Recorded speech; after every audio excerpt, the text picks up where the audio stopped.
योग वशिष्ठ उत्तर रामायण 889। जय श्री वशिष्ठ मुनि। अविद्याનું મિથ્યા જ્ઞાન સ્ત્રી પુત્ર ધન વગેરેમાં આસક્તિ થવાને કારણે છે. આમાં અવિદ્યાનો અડધો ભાગ સમાઈ જાય છે. વૈરાગ્ય વગેરેના સાધનથી તે નાશ પામે છે. ગ્રહ ત્યાગ કરવાથી સીધો અડધો અવિદ્યા નાશ પામે છે. આમ લાગે છે યોગ્ય છે. સ્ત્રી, સંતાન, ધન જો ઈશ્વર મેળવવા બાદ કરવાના છે અને બાદ કરતા છે તો સંસાર ઊભો રાખવાનો જ નથી, ખેરવી નાખવાનો છે તેવું સાબિત થાય છે ને. ઘણું અટપટું છે કે અટપટું કરી નાખવામાં આવ્યું છે. હવે જો સંસાર અજ્ઞાન, અંધકાર, અવિદ્યા અને અસત છે તો ઊભો કરવા માટેના તમામ સાધન સામગ્રી આપણને માગ્યા વગર જન્મથી જ શરીર રૂપે મળી જાય છે. તો શું વાપરવાના નહીં? જો વાપરીને મોહમાં પડશો તો તમે અજ્ઞાની, તો તમે પાપી, એની કેટેગરીમાં અમે તમને મૂકી દઈશું. હા, શું કરશું બોલો? દાખલા તરીકે જીભ, આપણે જે જીભ મળી છે શરીરને એ માગ્યા વગર મળી છે. હવે એમાં સ્વાદેન્દ્રિય છે, 7 કેન્દ્રો છે. એનો ઉપયોગ કરશો તો પાપી. વાહ! એટલે જન્મથી સ્વાદ વગરનું ખાવા માંડો તો મહાવૈરાગી.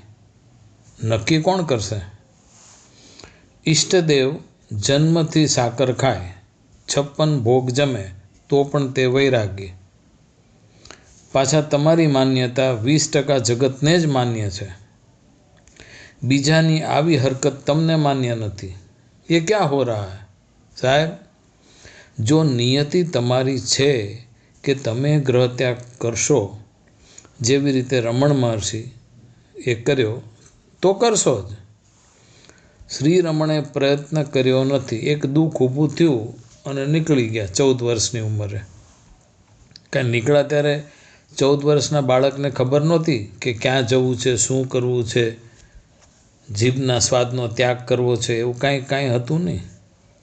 શ્રી રમણે છેલ્લે સુધી બધા જ ટેસ્ટ જીભના લીધા છે અને ત્યાં સરખું ભોજન જ કરાયું છે બધાને. અને વિવિધ ભોજન, આજ પણ આ પ્રથા ચાલુ રાખવામાં આવી ભોજનની, કે એમાં બધા જ સ્વાદ હોય છે. હકીકતમાં મુદ્દો જે છે તે અનિત્યતાનો છે, જે સાચો છે અને જગતના તમામને માન્ય છે. મૃત્યુ, જગતને છોડવું પડશે, આ પણ એટલું જ સત્ય છે. આમ આ કારણથી આમ કરીને ભોગવો કે છોડવાનું છે, કારણ કે અનિત્ય છે. બસ પતી ગયું. અહંકાર તે અવિદ્યાનો બીજો ભાગ કાપી શકે. અહંકાર જે છે એ અવિદ્યાનો બીજો ભાગ કાપી શકે. સનાતન ધર્મના શાસ્ત્રોનો અભ્યાસ તથા પ્રેક્ટિકલ તે પ્રમાણેનું આચરણ કરવું પડે. આપણે સનાતન ધર્મનો અભ્યાસ કરવો પડે અને એ પ્રમાણેનું આચરણ કરવું પડે. બધા જ ઇન્દ્રિયોના ઉપયોગમાં સ્વયંનો વિવેક ખૂબ જરૂરી થઈ પડશે. અહંકાર વિક્ષેપ ઊભો કરે છે. અહંકાર શું છે, કેમનો નાશ કરવો, તે અગાઉ આપણે ખૂબ વ્યવસ્થિત ભણી ગયા છીએ, એટલે હાલ અહીંયા વર્ણન કરશું નહીં. છેલ્લો જે ભાગ અવિદ્યાનો છે એ આવરણ રૂપ છે. હવે એની દવા શું છે? નિધિધ્યાસન તે એની દવા છે. નિધિધ્યાસન એટલે વિચારોથી મુક્ત થવું, જે સંભવ જ નથી. વિચારોના તરંગો અવિરત ગતિમાન છે. ઉપાય માત્ર તેનો જે છે એ નામ સ્મરણ છે. કારણ વિજ્ઞાન પણ એવું માને છે કે જો એક નામ વિચાર ચાલુ રહે તો બાકીના થોડા વખત માટે વેઇટિંગમાં વયા જશે. રાહ જોશે.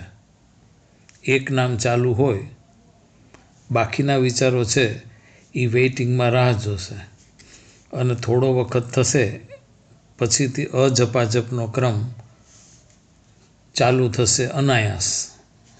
આમ ચાલુ થતાં આમાં પણ વિજ્ઞાન જ છે. આ અજપાજપ ચાલુ થતાં, અનાયાસ ચાલુ થતાં બસ ઘણો માર્ગ ખેડાઈ જશે. અજપાજપ ચાલુ થઈ ગયું એટલે બાકીના વિચારો અનાયાસ જ બાય ડિફોલ્ટ કે શરીર વિજ્ઞાન. આ એક સત્ય છે. હવે અહીં જ આપણે રહેશું, અહીંયા વિશ્રામ કરવાનો છે. નામ સ્મરણમાં ઉત્તમ નામ કયું? કોઈ પણ ધર્મના પોતાના ઈષ્ટદેવ કે ગુરુ મહારાજનું નામ કરવાનું સાધારણ રીતે આપણને કહેવામાં આવે છે. અહીંયા બીજા ધર્મને અમાન્ય હોય છે.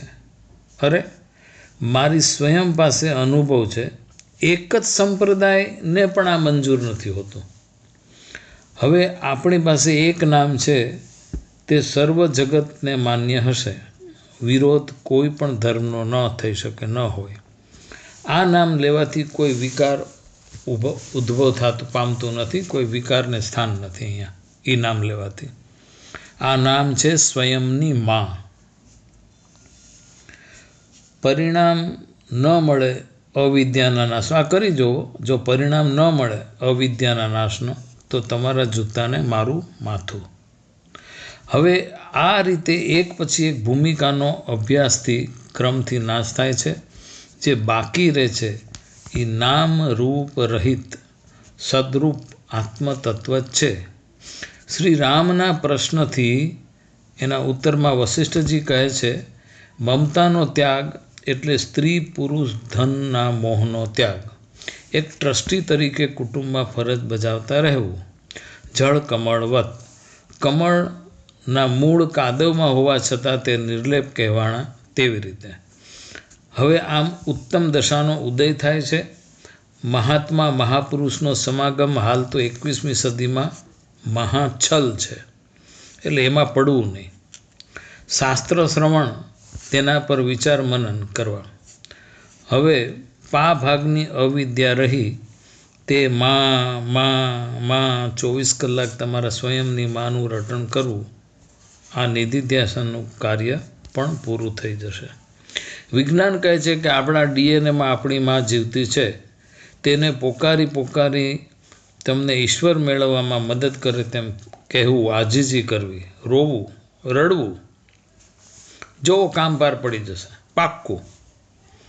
મોક્ષની તીવ્ર ઈચ્છા રાખવી, બાકીની બધી ઈચ્છાઓને ગૌણ કરી દેવી. કારણ ભૌતિક ઈચ્છા જે છે એ મનુષ્યની નિર્મિત છે અને મનુષ્ય પોતે જ અનિત્ય છે